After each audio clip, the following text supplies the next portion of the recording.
Tu vas dire avec moi cette fois Jésus. Jésus. Jésus. Jésus. Jésus. Jésus. Jésus. Tu vas dire avec moi cette fois Saint-Esprit. Saint-Esprit. Saint-Esprit. Saint-Esprit. Saint-Esprit. Saint-Esprit. Saint-Esprit. Saint-Esprit. Une dernière chose à dire. Tu vas dire avec moi, je t'adore cette fois. Je t'adore. Je t'adore. Je t'adore. Je t'adore. Je t'adore. Je t'adore. Je t'adore. Tu vas dire avec moi encore, cette fois, je te loue. Je te loue. Je te loue. Je te loue. Je te loue. Je te loue. Je te loue. Je te loue. Tu peux t'asseoir.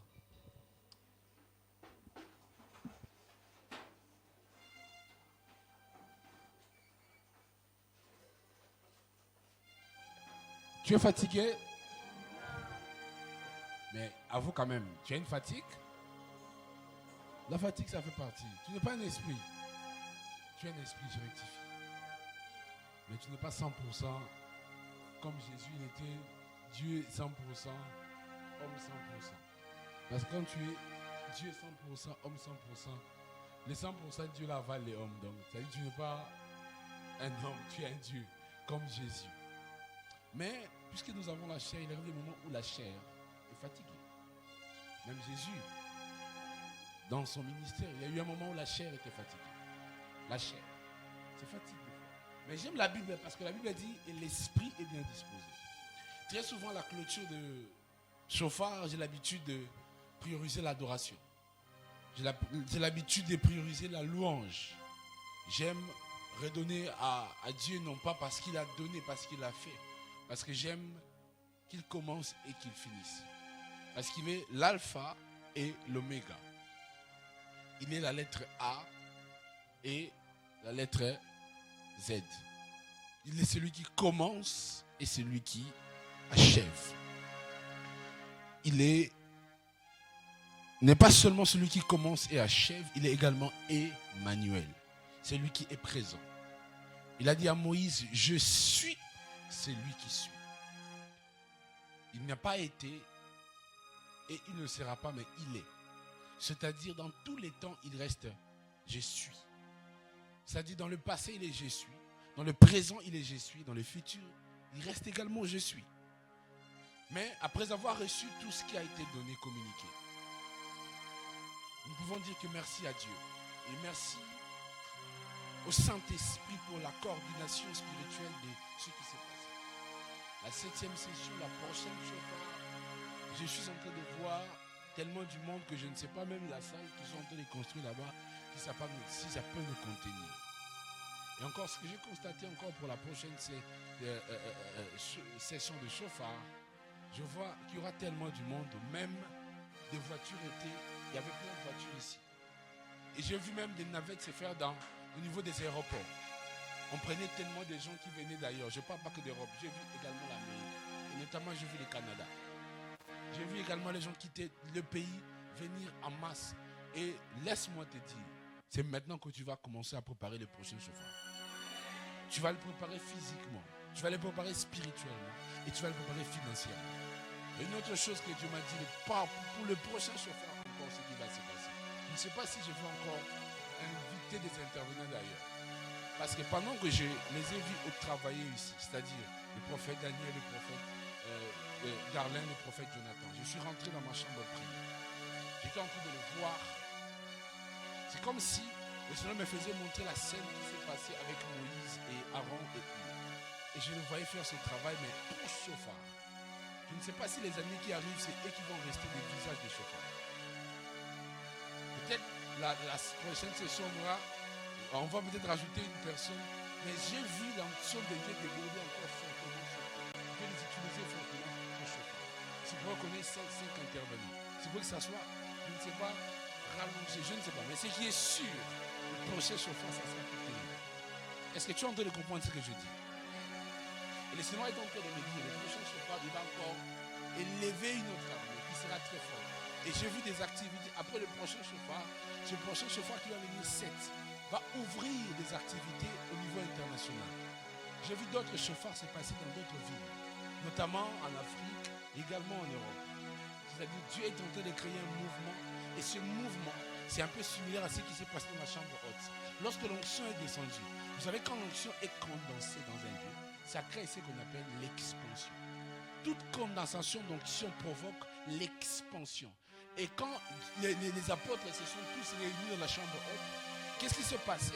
L'onction est descendue, mais la quantité de l'onction qui se trouvait dans la chambre haute était tellement forte que non, l'onction quant à elle-même, c'est un peu comme si l'eau est dans un canal et que la force, l'intensité de l'eau est tellement forte que la force de l'eau crée en fait un passage pour libérer de l'eau. En fait, lorsque l'onction est condensée, automatiquement, il y a ce qu'on appelle explosion. C'est pourquoi il y a une différence entre un homme qui a reçu l'esprit et un homme qui a connu ce qu'on appelle l'effusion de l'esprit. Maintenant, moi, je suis en train de voir l'effusion de l'onction à chauffard. Est-ce que tu peux dire avec moi chauffard? Chauffard 7. Nous déclarons que tu seras plus glorieux que chauffard 6. Ah, j'ai pris que tu sois là. Alléluia. Et sans plus tarder, rapidement, en 30 minutes, je vais te parler de la saison de la fertilité. Et ce chauffard ouvre une saison dans la vie de toutes les personnes qui sont venues ici. C'est après avoir reçu tout ce que tu as reçu. Et il y a une saison qui s'ouvre, une porte qui s'ouvre. On parle de la fertilité dans plusieurs domaines. Ça dépend dans quelle sphère ou dans quel domaine l'on veut parler de la fertilité. Je vais justement prendre dans le domaine agricole. La fertilité est employée lorsqu'il s'agit d'une terre qui est exploitable à l'agriculture. On peut dire que cette terre est fertile. Et dans la vie, c'est-à-dire dans les relations, dans l'anatomie, la fertilité fait allusion à la capacité de féconder. Mais vous allez convenir avec moi que la terre donne une définition de la fertilité qui est rattachée à une loi. Et cette loi, c'est celle qu'on appelle la loi de la semaille et de la moisson. Et également, dans l'anatomie de l'homme, la fertilité est également rattachée à cette loi de la semaille et de la moisson. Et j'aimerais que nous puissions lire Daniel chapitre 2, le verset 21. Je vais rapidement lire. La Bible dit, c'est lui qui change les temps et les circonstances, qui renverse et établit le roi, qui donne la sagesse aux sages et la science à ceux qui ont de l'intelligence. Quelqu'un peut dire avec moi, la science. La science. Vous savez, il y a plusieurs types de sciences. Ok? Il y a les sciences mathématiques, les sciences physiques. Il y en a tellement. Il y a plusieurs types de sciences. Mais vous savez, ça c'est les sciences que le monde physique nous présente. Mais il existe également des sciences dans le monde des esprits. C'est pourquoi Paul également parle de science. La science de Dieu. Et ce matin, pendant ces quelques minutes, je vais te parler d'une des sciences de Dieu. Une science qui est bien étudiée, une science qui est beaucoup plus exploitée par le prophète. La science de la saison. Dis avec moi la science de la saison. Quand on parle de la science de la saison, c'est-à-dire il s'agit de la spiritualité. Nous, les prédicateurs de la parole de Dieu, nous sommes des dispensateurs des mystères de Dieu. Qui dit dispensateur des mystères de Dieu, nous sommes ceux qui dispensent les secrets cachés et le secret révélé de Dieu. Nous sommes ceux qui enseignent la science de Dieu. La saison de la fertilité. Qui dit la fertilité, c'est capacité à féconder. Vous savez, la terre ne peut être fertile que si le ciel de cette terre est capable d'agir. En fait, en réalité, la fertilité de la terre ne dépend pas de la terre. La fertilité de la terre dépend de la couleur de son ciel. C'est pourquoi la Bible dit dans Ésaïe, la parole de Dieu est comme une pluie, elle ne rentre pas sans pour autant accomplir ce pourquoi elle a été libérée. C'est-à-dire, il faut que la pluie tombe pour que la terre soit fertile. C'est pourquoi lorsque la pluie disparaît dans une nation, la terre perd cette notion de fertilité. Mais il y a aussi des stratégies que les agriculteurs font pour rendre certaines terres beaucoup plus fertiles en mettant des matières chimiques. Ces matières-là favorisent en fait ce travail. Mais à part cela, il y en a d'autres terres, mis à part la pluie, des matières qu'on peut mettre, mais ces terres sont dotées d'une fertilité que vous ne pouvez pas imaginer. C'est-à-dire ce sont des terres qui sont bénies par la loi de la sémence et de la moisson. Et quand je parle des saisons, et les saisons également font allusion à quoi? À des temps. Or, dans le monde spirituel, nous avons deux types de temps. Mais ça, c'est un langage qui est beaucoup plus évangélique. Mais dans la pensée de Dieu, le terme temps n'existe que lorsqu'il s'agit de l'homme. Dans la pensée de Dieu, le terme temps n'existe pas. Parce que dans la pensée de Dieu, il n'y a qu'un seul terme qui est employé, c'est l'éternité. Parce qu'il est l'éternel. Et c'est dans l'éternité que Dieu a engendré tout ce qui existe et tout ce qui vit. Et c'est dans l'éternité que le temps est sorti. Et le temps est ce facteur que Dieu a mis en place afin de mettre l'homme dans l'épreuve de sa destinée. Et c'est pourquoi vous allez convenir avec moi.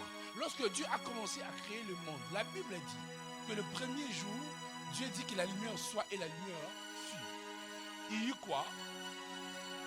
Un matin. Et le deuxième jour, il crée. Le troisième jour, il crée. Ce n'est que le quatrième jour que Dieu va créer quoi? Les luminaires. Et il dit ceci, que les luminaires avaient le pouvoir de présider les jours, les nuits, les années et les époques. Maintenant, comment les luminaires qui président les jours et les années et les époques ont été créés le quatrième jour? Mais déjà le premier, le deuxième et le troisième jour, lui comptait les jours. Il comptait comment? Est-ce qu'il y avait transition de la lune et du soleil? Non. C'est parce que dans les temps d'éternité, il existe également le compteur. C'est le compteur de la divinité. C'est pourquoi il est possible d'être ravi en extase, être ravi en extase en une seconde. Mais cette une seconde-là, tu peux voir 1000 visions dans le ciel. Parce que le temps de Dieu ne dépend pas de la chronologie des événements. Le temps de Dieu dépend de ce qu'il veut faire. Dieu peut prendre une seconde ici, faire de cette une seconde là au ciel un long moment. Tout comme il peut prendre 1000 ans ici, faire de ces 1000 ans une seconde au ciel. En fait, là-bas, ce n'est pas question de calcul. Comme je vois souvent, 1000 ans de la présence de Dieu. En fait, vous savez, ce n'est pas catégorisé. En fait, dans l'éternité, Dieu définit les temps en fonction des circonstances. Il définit les temps pas en fonction de la chronologie. C'est pourquoi le temps chronos est accordé à l'homme. Alors que le temps kairos, qui est la saison, est le temps qui est rattaché à qui? À Dieu. Dieu agit dans les saisons. Et je vais encore aller plus loin. La Bible dit dans Psaume chapitre 1er. Et la Bible dit, heureux l'homme qui ne marche pas selon le conseil des méchants. Saint-Esprit, aide-moi à lire tous ces chapitres. Il a dit, heureux l'homme qui ne marche pas selon le conseil des méchants, qui ne s'assied pas en compagnie de moqueurs, mais qui trouve son plaisir dans la loi de l'Éternel et qui la médite jour et nuit. Il est comme un arbre planté auprès d'un courant d'eau. Il est comme un arbre planté auprès d'un courant d'eau, dont ce feuillage ne flétrit point. Il donne ses fruits en sa saison. Il donne ses fruits en sa saison. Il n'est pas comme les méchants qui sont comme la paille que les vents dissipent. C'est pourquoi les méchants ne résisteront pas les jours du Seigneur. En fait, cet arbre qui est planté auprès d'un courant d'eau donne son fruit en sa saison. En fait, il faut savoir que dans la loi des saisons, il existe la saison et les saisons. Je vais expliquer à une personne ce que dans la vie de chaque homme, Dieu a établi une seule saison. En fait, cette saison-là est la saison qui va te donner la provision des saisons. En fait, les saisons, c'est quoi? Les saisons, c'est l'ensemble de ton existence. Mais ta saison est la période dans laquelle Dieu rend ton existence utile. Non, tu n'as pas compris. En fait, Jésus a vécu sur terre pendant 33 ans. Les jours de la fête des Canaan. Sa mère a tout fait pour que Jésus change l'eau en vin. Jésus répond à sa mère, « Femme, mon heure n'est pas encore venue. » Cependant, la mère a dit, « Faites tout ce qu'il vous dira. » Jésus a quand même fait le miracle. Mais ce miracle qu'il a fait, ce n'était pas dans sa saison à lui. Mais quand je parle de la saison de Jésus, mais la saison de Jésus commence quand? En fait, le fait qu'il n'était pas dans sa saison ne l'a pas empêché d'opérer, de travailler. C'est pourquoi j'ai dit qu'il existe les saisons et la saison. Et les enfants de Dieu ont les saisons et la saison. Tu n'es pas encore en train de comprendre. Tu n'es pas encore en train de comprendre. La saison, c'est la période qui rend ta vie utile. Je vais m'expliquer. Le monde allait être frappé d'une grande famine sur la terre. Mais un homme qui s'appelle, je répète, un homme qui s'appelle Joseph se retrouve en Égypte. Et pendant cette période-là, le roi et le pharaon fait ce rêve. Où il voyait la famine. Sauf que la famine-là allait épargner personne. Personne et aucune nation, peu importe le pouvoir, tout ce qu'ils possédaient. C'est pourquoi ils ont fait appel à leurs entités, aux esprits qui gouvernaient leur nation. Rien ne s'est passé. Pourquoi? Parce que Dieu avait décidé de rendre toute la terre infertile. En fait, Dieu avait décidé d'envoyer 7 années de famine et de sécheresse. Sauf que la terre était dans une saison d'infertilité. Or, la destinée de Joseph était différente. Est-ce que je peux ouvrir maintenant le rouleau? Est-ce que je peux briser le rouleau? Vous savez pourquoi Joseph a vu, en fait, les 12 étoiles, la lune et le soleil se prosterner. En réalité, dans le monde spirituel, le soleil et la lune pouvaient dominer sur les étoiles. Et l'étoile n'avait pas le pouvoir de dominer la lune et le soleil. La seule étoile qui a dominé la lune et le soleil dans l'histoire, c'est Jésus. Parce qu'il est lui-même aussi le soleil. Mais, en fait, dans la vie de Joseph, il y a un mystère que beaucoup ne comprennent pas. Je me permets de te dire, sinon tu n'auras pas ce secret jusqu'à ce que tu vas mourir. En fait, chaque enfant de Jacob avait une étoile particulière. Et cette étoile était destinée à accomplir quelque chose dans l'histoire de l'humanité. C'est-à-dire, l'étoile de chaque enfant d'Israël avait une saison bien précise. Lévi avait sa saison. Judas avait sa saison. D'ailleurs, la saison la plus longue, c'est la saison de Judas, parce que Judas est dans la saison de l'éternité. Alors que la saison de Joseph était une saison qui n'allait durer que 7 ans. En fait, dans sa vie, dans sa destinée, Joseph est né pour avoir qu'une saison a une durée de 7 ans. Mais quelqu'un va dire, mais comment Dieu donne à Joseph une durée de 7 ans? C'est pourquoi vous constatez après moi que même après la mort de Joseph, la tribu de Joseph n'a pas fait grand-chose dans l'histoire de la Bible. Est-ce que quelqu'un est en train de comprendre ce que je suis en train de dire? N'a pas fait grand-chose. Parce que cette tribu était destinée qu'à avoir une saison d'une durée chronos de 7 années. Mais puisque Dieu est amoureux et que Dieu aime l'équilibre, sauf que dans la saison de Joseph, Dieu a fait que la saison de Joseph a été la seule saison fertile pendant que toutes les saisons de toutes les étoiles étaient infertiles. C'est-à-dire toutes les étoiles de l'humanité. C'est-à-dire que ce soit celui de Jacob, peu importe son autorité, que ce soit celui de Pharaon, que ce soit celui de Judas, que ce soit celui de Lévi. C'est-à-dire toutes ces étoiles, pendant ces 7 ans-là, le monde des esprits avait éteint la lampe de leur lumière. Il n'y avait qu'une seule lumière qui était restée durant ces 7 ans. Et c'est pourquoi, lorsqu'il se retrouve en prison et qu'il sort, et il pouvait qu'être le seul à avoir l'interprétation de ce rêve. Parce que ce n'était pas en réalité le rêve de Pharaon, c'était le rêve de Joseph. En fait, Pharaon n'est que le porteur du rêve. C'est pourquoi vous allez constater, Joseph, quand il est venu, il a dit, c'est à Dieu qu'appartient l'interprétation de rêve. Maintenant, si c'est à Dieu qu'appartient l'interprétation des rêves, quelqu'un peut me dire, quelle est la seule fois où Joseph a rêvé? Le manteau. De qui? De son père. Mais lui, quand il rêvait, qu'est-ce qu'il faisait? Il partait vers son père. Il partait vers son père. Et quand il partait vers son père, le père donnait l'interprétation. Et laissez-moi vous dire que l'interprétation de Jacob était exacte. Parce qu'il n'y a pas un homme qui naviguait dans le monde de rêve et des songes comme Jacob. Des fois, je vois certains prédicateurs par les ailes, nous défions Jacob. Eh bien aimé, faisons attention. Oh, que Jacob avait commis une erreur d'interprétation. Sauf que ce n'est pas... Je comprends. Parce que quand ils prennent la lune comme pharaon, je comprends. Sauf que Rachel aussi était une lune. Si vous avez bien suivi mon enseignement, de la nuit de la conquête, Rachel aussi était une lune. Et vous allez encore aller en Égypte, vous rendez compte que la femme de Joseph aussi était une lune. Parce qu'elle aussi, elle est sortie d'une lignée des gens qui opéraient dans la...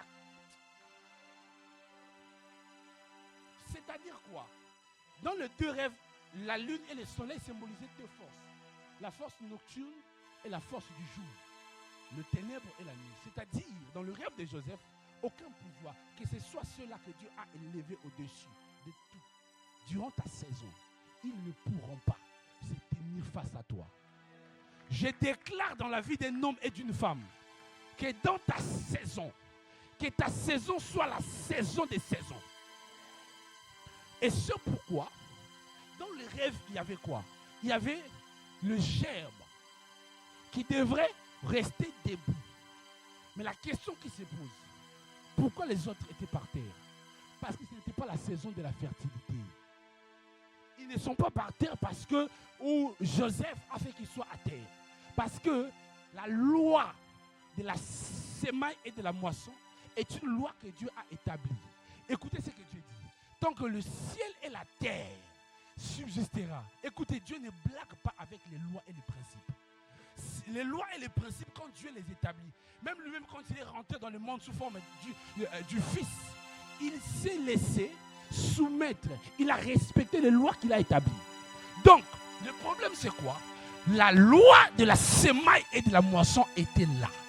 C'est-à-dire, Judas, Lévi, même lui-même Jacob, ne pouvaient rien faire. Mais sauf que dans la saison de Joseph, c'est la saison de la loi de l'exception.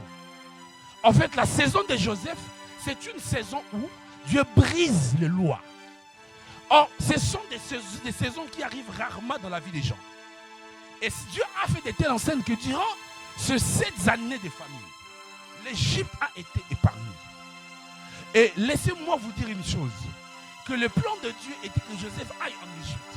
Parce que l'Égypte possédait tous les moyens nécessaires pour permettre à ce que le rêve de Joseph en fait soit exécuté. Parce que pour prévenir ces années de famine, non pas seulement pour votre nation, mais pour toutes les nations, il faut avoir un système d'organisation adéquat. Dieu sait que s'il reste dans la maison de qui? De Jacob, ce rêve ne va pas s'exécuter. Je prie que dans ta saison, que Dieu dispose les moyens te permettant de rentrer dans ta destinée. Oh non, quelqu'un n'a pas compris ce que j'étais en train de dire. J'ai dit, je prie que dans ta saison, que Dieu te donne les moyens. Mais pour que tu rentres dans ta saison de fertilité, il te faut avoir ce qu'on appelle la sensibilité prophétique. Parce que je dis ceci, que la fertilité est une loi. Or, dans le monde des esprits, vous allez convenir aussi avec moi que pour que Dieu puisse agir, il envoie d'abord une atmosphère. La Bible a dit quoi? Vous avez été édifiés sur le fondement de quoi? Des apôtres et des prophètes. Donc Christ est la pierre angulaire. Il a dit édifiés sur le fondement. En fait, c'est comme si Dieu est en train de dire que les apôtres et les prophètes sont le fondement. Mais Dieu dit, moi je suis la pierre angulaire. Je pose la question, si Paul dit qu'il est apôtre, qu'il a planté, c'est lui qui plante. Maintenant, qu'est-ce que les prophètes font? En fait, en réalité, le prophète, et il ne plante pas. Parce que c'est les apôtres qui plantent la doctrine. Quand Dieu est sur le point de visiter une nation, c'est les apôtres qui plantent la doctrine. Même si l'évangile arrive, mais pour que la doctrine soit installée. Parce que beaucoup de gens ne savent pas qu'il y a une différence entre l'évangile et implanter la doctrine. L'évangile, c'est la bonne nouvelle. Mais la doctrine, c'est quoi? La doctrine, c'est tout simplement le socle de la bonne nouvelle. Maintenant, l'apôtre qui implante ne peut pas implanter si au préalable l'esprit ou l'onction prophétique n'a pas précédé la terre. Parce que dans la fertilité d'une nation, c'est le prophétique qui laboure la terre. Pourquoi? Parce que l'agriculteur ne peut pas s'aimer si la terre n'est pas labourée. C'est pourquoi l'onction prophétique vient toujours avant pour labourer la terre. Or, quand je parle des saisons, chaque saison de fertilité est toujours précédée d'une atmosphère prophétique. Mais souvent, beaucoup de personnes passent à côté de leur destinée parce qu'ils n'ont pas les prophétiques. Raison pour laquelle Dieu t'envoie à Écophétique pour comprendre que chauffard est une atmosphère qui ouvre les saisons. C'est une atmosphère prophétique qui laboure la fertilité de ta saison. Et sinon, si tu passes à côté de ce qui se passe là maintenant, laisse-moi te dire, il se pourrait que tu passes à côté de ta vie. Parce que dans la vie de chaque homme, Dieu a prédestiné une période pour lui activer sa saison. C'est pourquoi il a dit, il donne ses fruits en sa saison. Mais si tu passes à côté de ta saison, laisse-moi ta vie te gâter. Certaines personnes ont déjà raté les opportunités de leur vie à cause des erreurs. Ils commencent à vivre ce qu'on appelle les contentements. Beaucoup de gens parlent. Une fois, je priais dans la nuit. Dieu m'a dit, c'est l'une des choses que les prophètes doivent travailler dans le prophétique. C'est ramener l'esprit de la sensibilité prophétique dans la vie des chrétiens. Parce qu'il y a des choses que Dieu ne voudra pas que tu viennes me consulter. Il y a des bénédictions qui ne se mettent en place que par une sensibilité spontanée. C'est pourquoi si tu passes à côté de ta saison peut venir par une connexion d'un homme.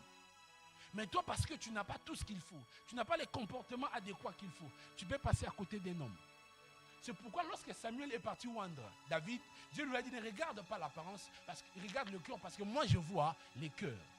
Certaines saisons peuvent venir à toi justement parce que tu es allé à un endroit qui est destiné, tu as mis tes pieds à un endroit qui est destiné à toi. Il y a des saisons qui s'ouvrent par des codes. Parce que toute saison a besoin d'un code d'ouverture. L'atmosphère prophétique passe pour te prévenir. La saison est là.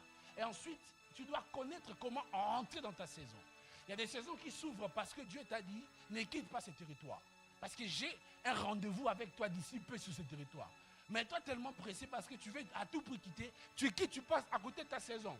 Tu comprends? Mais les autres sont partis dans ce pays-là, ils réussissent, moi je ne réussis pas. Parce que ta saison a été activée sur un autre territoire. Et c'est pourquoi, si tu n'es pas sensible et tu rentres avant que les timings de ta saison s'épuisent, tu passes à côté de ta vie. Et beaucoup des hommes aujourd'hui meurent sans pour autant accomplir ce pourquoi ils ont été appelés, parce qu'ils n'ont pas eu la sensibilité d'identifier la période de leur saison.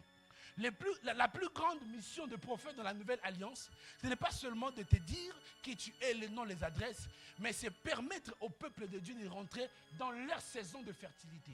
Parce que Dieu sait que quant au prophétique, c'est ce que le prophète Daniel disait hier. C'est quelque chose qui est rattaché au Fils. Voir, entendre.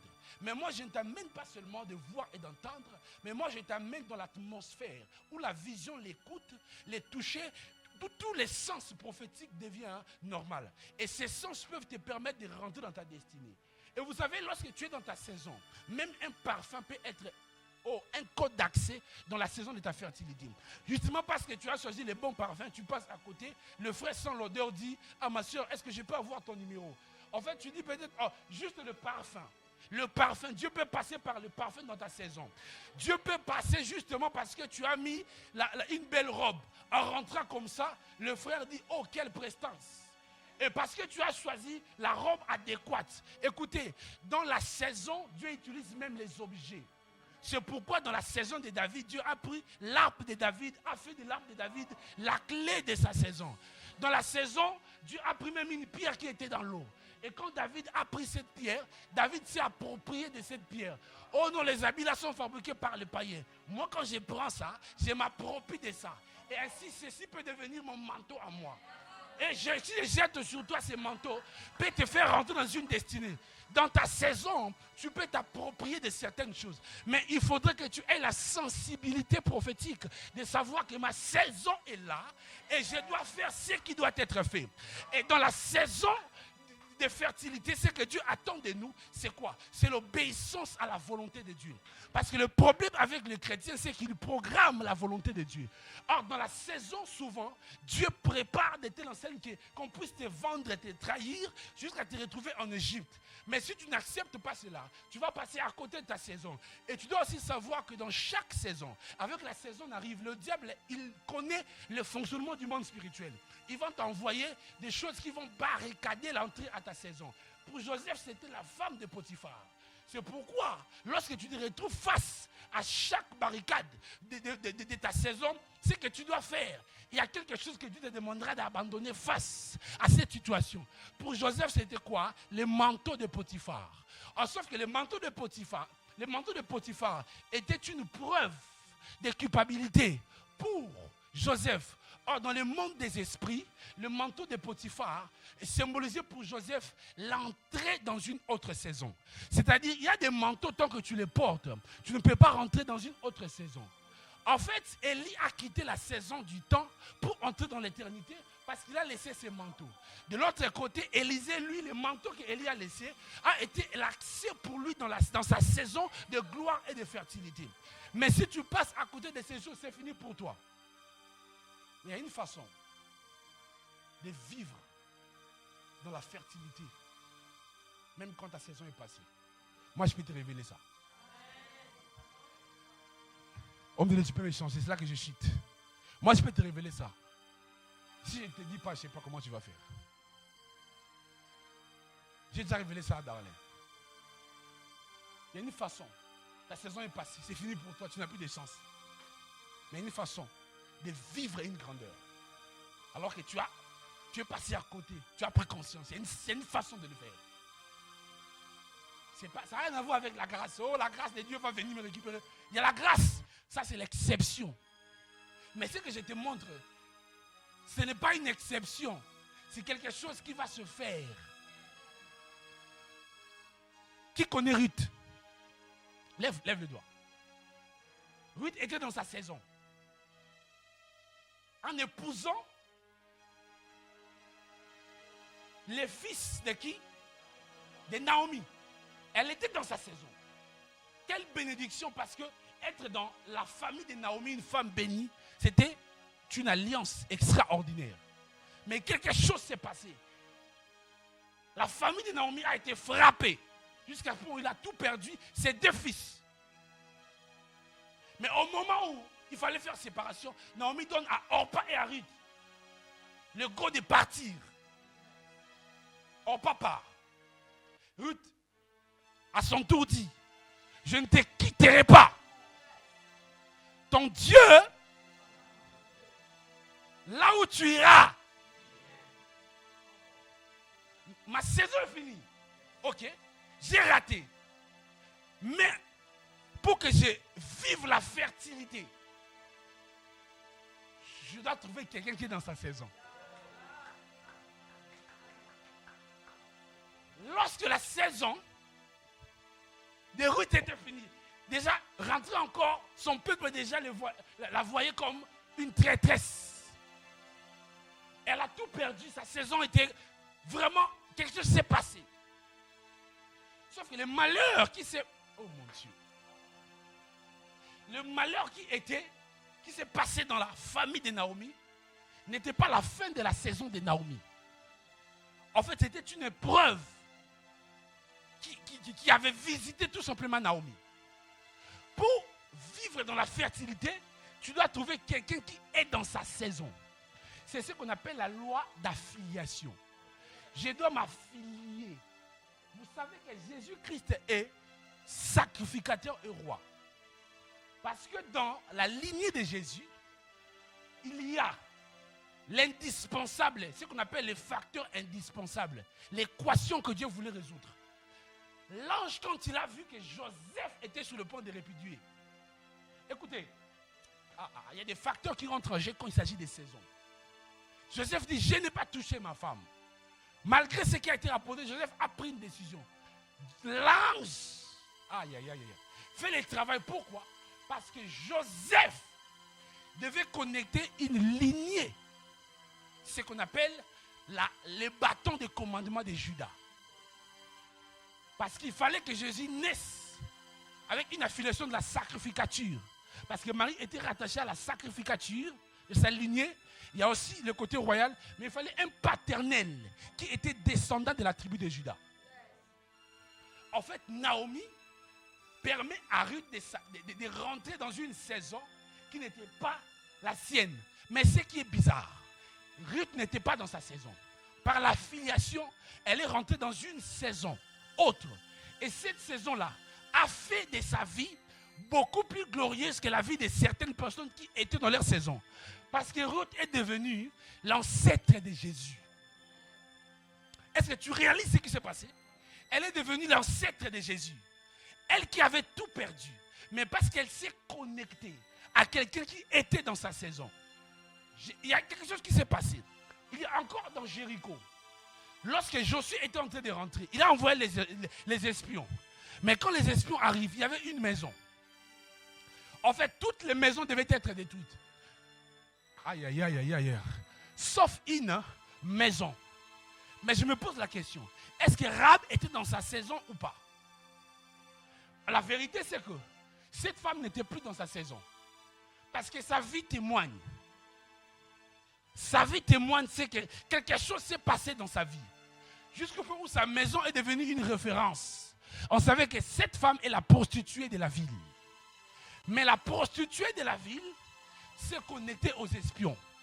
Je vais vous expliquer c'est quoi les espions. Si vous retournez dans les Écritures, vous allez comprendre que l'espionnage dans la Bible est le symbole du prophétique. En fait, lorsqu'elle a reçu le deux de ces espions, en fait, elle a accepté l'atmosphère prophétique dans sa maison. Vous allez convenir encore avec moi que dans les temps de la fin, Dieu enverra 2 témoins. Et les 2 espions symbolisent toujours 2 saisons. C'est-à-dire, il y a une saison qui déclenche et il y a une autre saison qui te permet d'obtenir la longévité. Lorsque Dieu envoie 2 espions, il s'agit ici d'une saison qui est perpétuelle. Parce que les 2 témoins n'ont pas reçu le pouvoir de mourir. Les 2 témoins ont le pouvoir d'éternité.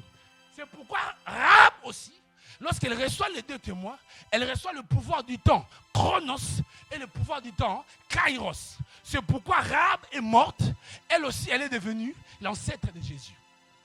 En fait, c'est parce qu'elle a accepté de s'affilier. Mais à prophétique là, c'est une atmosphère de saison. Si tu es passé à côté de ta saison, j'aimerais te dire, tu viens de te connecter à l'onction de 2 témoins.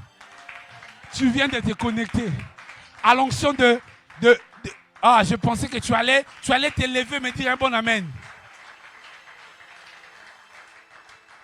Ton amen ne me convainc pas. Je pensais que tu allais s'aimer cette parole. Tu allais dire, je déclare oui et amen dans ma vie.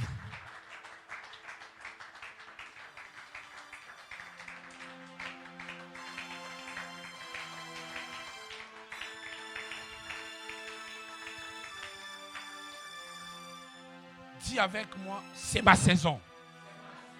C'est ma saison. C'est ma saison. Je rentre dans ma saison. Je rentre dans ma saison. Rabaki vazuleas. Meliko de vasika mante vahash. Rakumble de vakuze qui t'y a sauvé. Seigneur, merci parce que une nouvelle saison s'ouvre. Merci parce que ce peuple rentre dans une saison de fertilité. Le ciel envoie une pluie de bénédictions. Le ciel envoie une pluie de bénédictions. Élie a bloqué la pluie. Il a dit sinon à ma parole.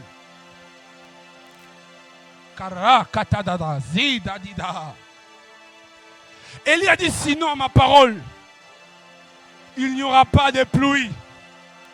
Vous savez,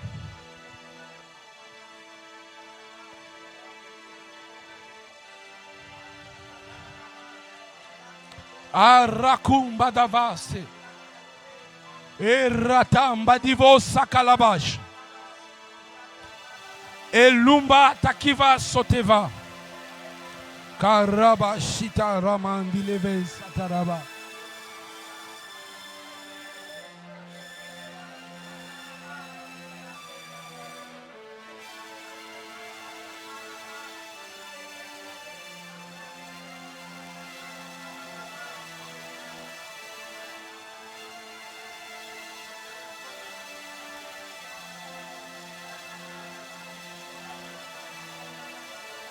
Écoutez. Alléluia. Avant de clôturer ces instants, je vais faire une chose. Dans le monde des ténèbres, il y a aussi des saisons qui sont provoquées. Ce qu'on appelle des mauvaises saisons. C'est-à-dire vos ennemis, ils prennent vos saisons. C'est ce que beaucoup parlent de l'étoile. Ils font de vos saisons leur saison. Et c'est ce qui s'est passé en Israël. En fait, l'esprit de Jézabel a fait ce qu'on appelle un changement de saison. L'atmosphère en Israël était changée. Et les prophètes sont tombés dans la corruption. Le peuple commençait à souffrir. Vous savez ce qu'Élie a fait? Il existait une catégorie d'hommes. C'est les hommes rares. Rares. On les appelle des thaumaturges. Et ils possèdent le pouvoir de bloquer des saisons. Il a dit sinon à ma parole, il n'y aura plus de pluie pendant 3 ans et demi. Il a bloqué la saison de Jézabel. Je bloque les règnes de tes ennemis. Je bloque les règnes des choses qui t'ont souffert. Je demande au ciel de bloquer la pluie en leur faveur. Je demande à la terre de ne donner aucune sémence à leur progéniture. Mais pour toi, je te connecte à la source des Kérites. Jusqu'à ce que ta saison commence. Mais puisque ta saison commence maintenant, toi, tu ne seras pas à la source des Kérites pour manger. Mais partout où tu mettras tes pieds, la pluie de Dieu, la pluie de Dieu, la pluie de Dieu tombera. Dieu a dit à Josué, tout lieu foulera les plantes de tes pieds, je te les donne. C'est pourquoi Josué, quand il est arrivé à Gabaon, il a dit ici, ce ciel m'appartient. Soleil, arrête-toi sur Gabaon. Mais il n'était pas à Jalon. Il a dit là aussi à Jalon. Lune, arrête-toi. J'ai pris et je déclare qu'à la sortie de ces chauffards, vous allez constater les effets de votre saison. Vous allez voir des promotions, des invitations. Vous allez voir des voyages. Vous allez voir votre ministère monter. Vous allez voir votre niveau de sanctification monter. Votre vie de prière monter. Vous allez voir des choses se passer de manière incroyable dans votre destinée. Je le déclare au nom puissant de Jésus. Amen.